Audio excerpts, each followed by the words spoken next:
नमस्कार मंडळी, गोकुळ फार्ममध्ये आपलं स्वागत आहे. आपण इथे गवतापासून ऑर्गॅनिक खत तयार करतो, मॅन्युअर तयार करतो. आणि इथे बघा, तुम्हाला पहिलाच पाऊस होऊन गेला आणि पहिल्या पावसानंतर जमिनीमध्ये किती फरक पडतो हे दाखवायचं आहे. हे काँग्रेस गवत जे आहेत, आपण जे पार्थिनियम गवत आहे ते उपडतो आहोत. आणि तुम्हाला इथे दिसून येईल बघा कशा पद्धतीने गांडोळं वाढत आहे जमिनीत. बघा किती गांडोळं आहेत. हे बघ बघ, हे बघा, आता बघा इथे बघ, हे बघ, हे बघा, हे गांडोळं. आणि हे बघा, तुम्हाला हा ऑर्गॅनिक मॅन्युअर दिसून येतं सगळ्यामध्ये. हे बघ, हे ह्युमिक ॲसिड्स रिलीज होतं. हे बघा, हे निसर्ग तुम्हाला स्वतः प्रमाण देत आहे की तुम्ही नैसर्गिकरित्या शेती करता. बघा हे गांडोळं, आणि आपली देशी गांडोळं आहेत.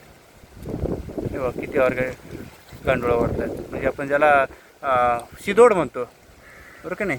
ही जी मातीची पोरोसिटी बघा, हे तुम्हाला प्रत्येक ठिकाणी दिसणार.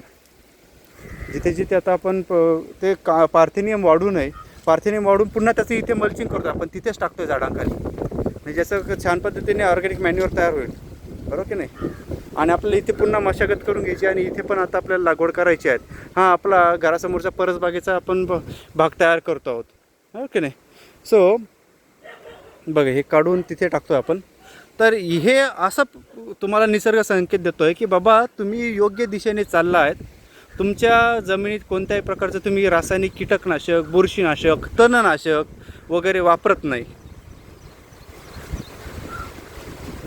आपण कोणत्याही गोष्टीचा, रासायनिक घटकांचा, दुकानातून विकत आणलेल्या गोष्टींचा वापर करत नाही. आपण नैसर्गिकरित्या शेती करतो, सेंद्रिय पद्धतीने शेती करतो. आणि हे याचंच प्रमाण आहे की गांडोळांचं खूप साऱ्या प्रमाणात वाढ होते आहे.